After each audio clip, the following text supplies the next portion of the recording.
va rentrer. Maintenant, donc, on va écouter le directeur général sortant, le 13e directeur général de l'agence de presse sénégalaise, Thierno Amadou Sy,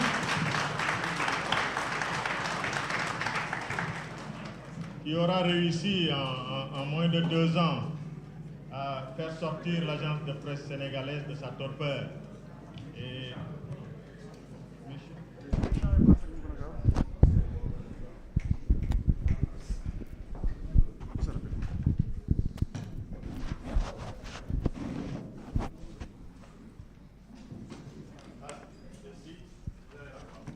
merci, Pape Ousmane.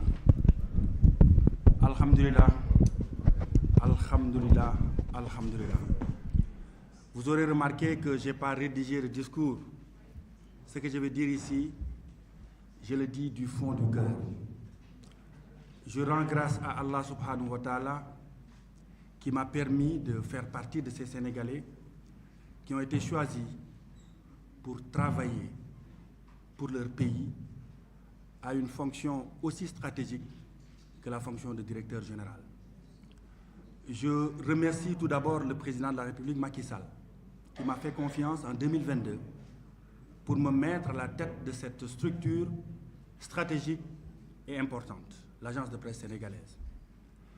Je remercie dans la foulée et en même temps les nouvelles autorités. Vous l'avez certainement remarqué, on a pu collaborer pendant 6 mois. 6 mois de collaboration très correcte, très cordiale. Mon ministre de tutelle, le Premier ministre, l'État du Sénégal de façon générale. On a travaillé avec une relation administrative très sympathique. Jamais, jamais au plus grand jamais, je n'ai senti dans mes fonctions que ce décret a été signé par un ancien régime ou un ancien président. C'est important à signaler. Je rends grâce à Allah subhanahu wa ta'ala, je remercie les autorités, je remercie ma famille dans le sens large, qui ont compris que être directeur général, c'est être un baïfal. C'est ça mon idée. Être un directeur général, c'est être le premier agent de la boîte. Être un directeur général, c'est de s'impliquer sur toute la ligne. Et on a essayé de le faire pendant 2 ans à la tête de l'APS. Et être un directeur général, c'est bien sûr manager une équipe. Ils ont été 167 Sénégalais à m'accompagner pour réussir cette mission.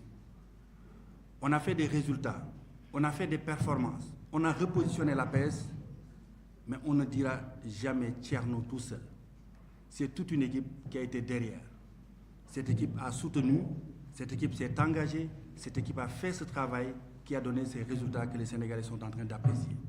Donc merci à toutes les équipes, à Dakar et dans les régions, ces baïfals de l'information, très corrects dans le travail, très professionnels. Je suis fier de vous. Fier aussi de ces Sénégalais qui ont compris que l'APS est la vitrine du Sénégal. C'est un slogan qu'on a créé il y a 2 ans. Ces Sénégalais qui partagent sur les réseaux, qui reprennent ce que nous faisons et qui nous ont toujours encouragés à persévérer. Donc, c'est un remerciement pour tous les Sénégalais, c'est un remerciement pour tout le public, c'est un remerciement pour tous ceux qui nous suivent, ceux qui ont suivi l'APS. À monsieur le directeur général entrant, je souhaite bonne chance, et ça aussi du fond du cœur. Je souhaite que l'APS rayonne davantage entre les mains de mon cher Momar Diong. Je souhaite que l'APS soit au devant de la scène comme elle l'a été en Afrique francophone, en Afrique de l'Ouest, en Afrique de façon générale. On est respecté, on a une très bonne réputation au niveau des agences de presse, que ce soit au niveau de la Fédération africaine, que ce soit sur l'international, dans les autres continents. L'agence de presse sénégalaise a toujours occupé une bonne position. Donc je souhaite aussi que mon grand frère, Momar Diong, puisse maintenir et faire mieux. Et Inch'Allah Rabbi, il le fera. Donc c'est un Sénégalais fier du travail accompli, un Sénégalais fier de la fin d'une mission. j'étais en mission à l'APS. C'est pour cela qu'il faut relativiser les choses. Quand on enlève un Sénégalais d'une position, on ne le sanctionne pas. C'est une confiance que l'État ou le chef de l'État donne à une personne.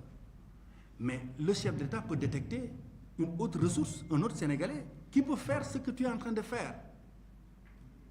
En octobre 2024, le président de la République, Bassirou Diomaye Faye, a vu un monsieur qui s'appelle Momar Diong, qui est sénégalais, qui peut faire le travail mieux même que Thierno Mahmoudou Sy. Donc, amul ben jafe-jafe.